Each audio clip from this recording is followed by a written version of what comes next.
Secret सरताज episode 8 वशीकरण और बदले की आग। मौत ने बुलाया और हम चले आए, जान हथेली पर ले आए। इस बार आपकी भी जान साथ लेकर जाऊंगा पिताजी। ये कहकर सरताज ने अपने पिता श्याम सुंदर की तरफ देखा, जो गाड़ी से उतरने की कोशिश कर रहा था, लेकिन गाड़ी का दरवाजा खुल नहीं रहा था। सच ये भी था कि सिया की फ्लाइट मुंबई के एयरपोर्ट पर लैंड होने वाली थी, और सच ये भी था कि सिया सरताज को कालक्षण किले तक ले आई थी। और रही बात झूठ की, तो उस पर से पर्दा भी बस उठने ही वाला था। सिया कुछ ही देर बाद मुंबई पहुंच गई और अभी अभी फ्लाइट में जो भी कुछ उसने महसूस किया, वो उसके बारे में सोचते हुए अपने लगेज के आने का इंतजार कर रही थी। तभी उसकी आंखों के आगे अंधेरा छाने लगा। एयरपोर्ट का वो बेल्ट जिस पर लोगों के सामान आ रहे थे, वो सामान नहीं था, बल्कि कुछ लाशें थी जिनके चेहरे नहीं थे। मतलब शक्ल थी, लेकिन उनके नाक नक्शे बिल्कुल भी नहीं थे। बिना चेहरे वाली इन लाशों को देखकर सिया के दिल की धड़कनें तेज हो गई थी, और जब उसने आसपास खड़े और लोगों को देखा तो वो सभी बिना हिले किसी पत्थर की तरह वहां खड़े थे। सिया को कुछ समझ नहीं आ रहा था कि ये सब उसके साथ क्यों हो रहा है। वो पूरा एयरपोर्ट किसी जंगल की तरह लग रहा था। अचानक से सिया को कुछ दूर से सरताज की आवाज आई। सिया, सिया, सिया, तुम मुझे सुन पा रही हो? सिया, सिया, यहाँ, मैं यहाँ हूँ। सिया भागते हुए उस आवाज का पीछा करने लगी, लेकिन वो आवाज कभी उसे आगे से आती तो कभी पीछे से। सिया को अब कुछ भी समझ नहीं आ रहा था। आखिर ये सब क्या हो रहा है? मैं कहाँ हूँ? सरताज कहाँ है? आखिर सरताज कहाँ था, इसका जवाब खुद सरताज नहीं जानता था, क्योंकि इस समय जो कालक्षण किले के पास गाड़ी में बैठा था, वो तो कोई और ही नजर आ रहा था। सरताज की भूरी आंखें अचानक से अपना रंग बदल रही थी, वो काली पड़ चुकी थी। सरताज के होंठ ऐसे सूख रहे थे जैसे वो कई दिनों से प्यासा हो, और गाड़ी में पीछे बैठी सिया की आंखें भी पथराई सी लग रही थी। श्याम सुंदर सरताज को इस तरह देखकर बहुत हैरान था। तभी सिया ने पीछे वाली सीट से गाड़ी का दरवाजा खोला और बाहर चली गई। सरताज ने श्याम सुंदर से गाड़ी की डिग्गी खोलने के लिए कहा, जो उसने डर के मारे तुरंत खोल दी। अगले ही पल उन्होंने देखा कि प्रोफेसर रक्षित उनके सामने खड़ा था और कुछ मंत्र बड़बड़ा रहा था। श्याम सुंदर ने देखा कि सिया प्रोफेसर रक्षित के पीछे खड़ी थी और एक टक सरताज को देखे जा रही थी।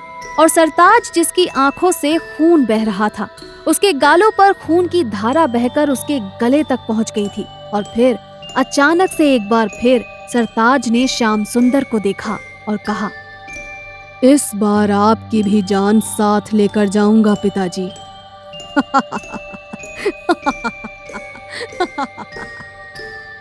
श्याम सुंदर ने जब सरताज को हंसते हुए देखा तो डर के मारे उनकी आंखें और चौड़ी हो गईं, और जैसे ही उसकी नजर सिया पर गई तो उसने देखा वो भी सरताज की तरह हंस रही थी। वहां सिया जैसे जैसे अपना मुंह हिला रही थी, वैसे वैसे सरताज यहाँ कुछ न कुछ बोले जा रहा था, जैसे सिया ही उससे ये सब करवा रही हो। नाश होगा, सर्वनाश तेरा, तेरे बेटे का और इस संसार का। कुछ नहीं कर पाएगा सरताज। कुछ नहीं कर पाएगा। श्याम सुंदर ने देखा कि सिया वो भी कुछ ऐसा ही बोल रही थी। श्याम सुंदर समझ गया था कि हो ना हो सिया ने सरताज को कंट्रोल कर रखा है, और ये सब रोकने के लिए उसे सबसे पहले सरताज को होश में लाना होगा। श्याम सुंदर ने सरताज की तरफ देखा और कहा, बेटा, बेटा, मैं तुम्हारा बाप हूँ, तुम सरताज हो बेटा। इन लोगों के वश से निकलो, होश में आओ, होश में आओ सरताज, सुनो मेरी बात, होश में आओ। सरताज की आंखों से खून अब भी निकले जा रहा था, और अब सरताज कुछ मंत्र बड़बड़ा रहा था, जो गाड़ी के बाहर खड़े प्रोफेसर रक्षित और सिया बड़बड़ा रहे थे। तीनों की आवाज पूरे किले में गूंज रही थी। इतने में श्याम सुंदर को कुछ याद आया और उसने अपने पर्स में रखी तस्वीर सरताज को दिखाई। सरताज, सरताज, तुम्हारी बहन कामिनी, देखो, देखो, तुम्हें बुला रही है। तुझे याद है उसकी आवाज? भैया, भैया पकड़ो मुझे, पकड़ो, सरताज भैया। की आवाज आज भी सरताज के कानों में बिल्कुल वैसे ही गूंजती है। सरताज ने आंखें बंद की और तुरंत खोलकर उस तस्वीर को ध्यान से देखने लगा। उसकी आंखों का रंग फिर से भूरा हो रहा था। सरताज के होंठ भी अब ठीक हो रहे थे।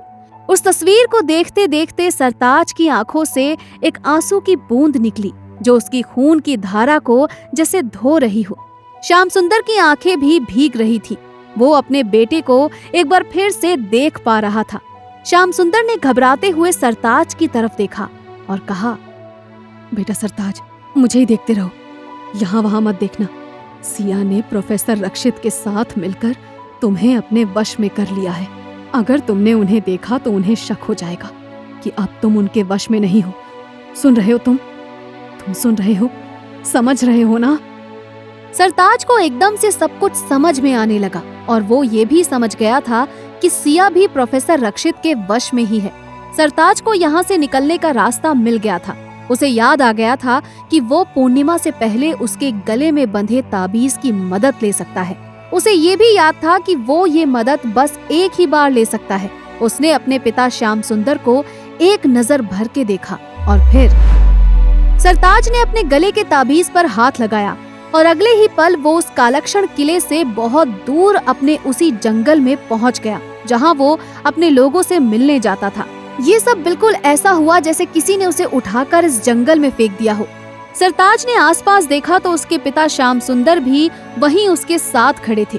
सरताज उन्हें भी अपने साथ देखकर बहुत खुश था, लेकिन अगले ही पल उसकी आंखें सिया को ढूंढने लगी।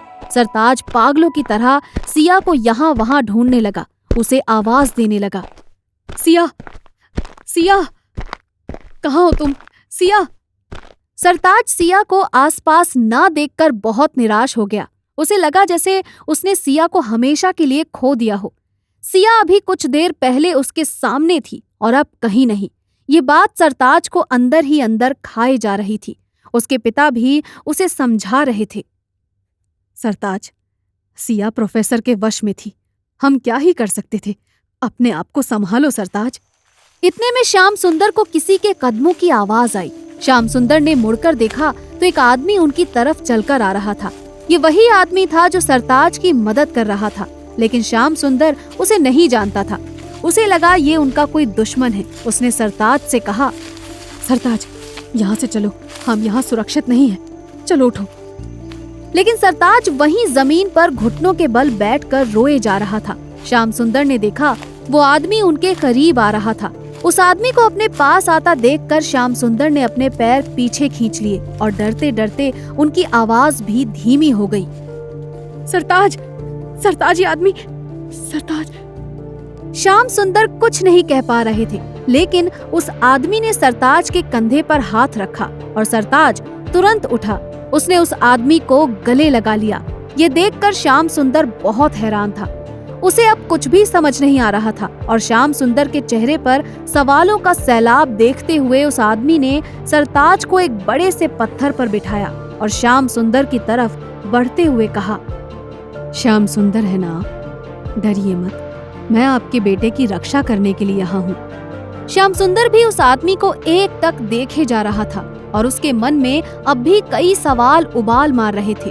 वो उस आदमी को ऊपर से नीचे तक देखे जा रहे थे, क्योंकि राजस्थान की इस गर्मी में उस आदमी ने एक मोटा जैकेट पहन रखा था। तभी उस आदमी ने श्याम सुंदर से कहा, देखिए, मैं यहाँ से नहीं हूँ, मेरा नाम सहर्षिधर है। मैं हिमाचल प्रदेश के एक छोटे से गांव कांडा घाट से हूँ, इसीलिए ये सब। खैर, आपको अपने बारे में और आपके बेटे के बारे में सब कुछ बताऊंगा, लेकिन उससे पहले मुझे सरताज को सिया का सच बताना है। सिया के सच की बात सुनते ही श्याम सुंदर ने हड़बड़ाते हुए सरताज को देखा और कहा, देखा देखा बेटा, ये भी यही कह रहे हैं, वो अब प्रोफेसर के वश में है। श्याम सुंदर को बीच में ही काटते हुए उस आदमी यानी सहर्षिधर ने सरताज से कहा, नहीं, ऐसा नहीं है। हाँ, सिया खतरे में जरूर है, लेकिन जो तुमने देखा वो सिया नहीं थी। ये बात सुनते ही सरताज के चेहरे का रंग बदल गया। उसने एक उम्मीद भरी निगाह से सहर्षि की तरफ देखा। अपनी बात को पूरा करते हुए उन्होंने आगे कहा, असल में सिया इस शहर में ही नहीं है। जो सिया तुमने देखी थी वो प्रोफेसर का छलावा था। उसने तुम्हें फंसाने के लिए ये सब किया, और जो असल में सिया है उसे भी वो काफी परेशान कर रहा होगा। इससे पहले वो उसे पूरी तरह वश में कर ले, तुम्हें सिया को बचाना होगा सरताज। सरताज की उम्मीद एकदम से चिंता में बदल गई और वो सोचने लगा कि सिया को कैसे बचाया जाए। तभी सरताज को याद आया कि कैसे उसके पिताजी ने उसे होश में लाने की कोशिश की थी। अपनी बहन कामिनी की तस्वीर देखकर वो कैसे तुरंत होश में आ गया था। मुझे सिया को भी होश में लाना होगा, लेकिन कैसे? ये सवाल उसे परेशान किए जा रहा था। सरताज को कुछ सूझा और उसे याद आया कि सिया जब उसे फार्म हाउस लेकर गई थी तब उसने अपना फोन नंबर भी दिया था। सरताज ने तुरंत सिया को फोन लगाया, लेकिन उसका फोन नहीं लगा। बार बार फोन लगाने के बाद भी सरताज सिया से बात नहीं कर पा रहा था। तभी श्याम सुंदर का फोन अचानक से बजने लगा। एकदम से नेटवर्क आने पर सारे नोटिफिकेशन बजने लगते हैं। ठीक वैसे ही जब श्याम सुंदर ने अपना फोन चेक किया तो एक न्यूज चैनल पर वायरल वीडियो उसके सामने था, जिसे लोग एक दूसरे को फॉरवर्ड कर रहे थे। श्याम सुंदर ने अपने फोन पर जैसे ही ये वीडियो ऑन किया, उसकी आवाज सुनकर सरताज ने जल्दी से फोन अपने हाथ में लिया और ध्यान से एक एक शब्द सुनने लगा। राजस्थान से आ रही बड़ी खबर। राजस्थान के एमएलए सूर्य प्रकाश ठाकुर की बेटी सिया ठाकुर पर हुआ हमला। मुंबई एयरपोर्ट पर मिली उनकी लाश। बेटी की बॉडी रिसीव करने के लिए एमएलए साहब ने ली मुंबई की फ्लाइट। एमएलए की बेटी सिया मर्डर केस पर अब तक कोई अपडेट नहीं। देश और दुनिया की बड़ी खबरों के लिए सुनते रहिए डेली न्यूज। नमस्कार। नहीं, सिया की लाश। सिया! प्रोफेसर रक्षित की ये चाल सिया की जान लेगी, ये सरताज ने अपने सपने में भी नहीं सोचा था। श्याम सुंदर और सहर्षि भी इस खबर को सुनकर हैरान थे। प्रोफेसर रक्षित की ये चाल सिया की जान ले लेगी, ये सरताज ने सपने में भी नहीं सोचा था। श्याम सुंदर और सहर्षि भी इस खबर को सुनकर हैरान थे और सरताज, उसकी आंखों में बदले की चिंगारी अब आग बनते हुए दिखाई दे रही थी। ये आग अब किस तरफ का रुख लेगी? क्या होगा सरताज की इस कहानी में आगे? जानने के लिए सुनते रहिए सीक्रेट सरताज।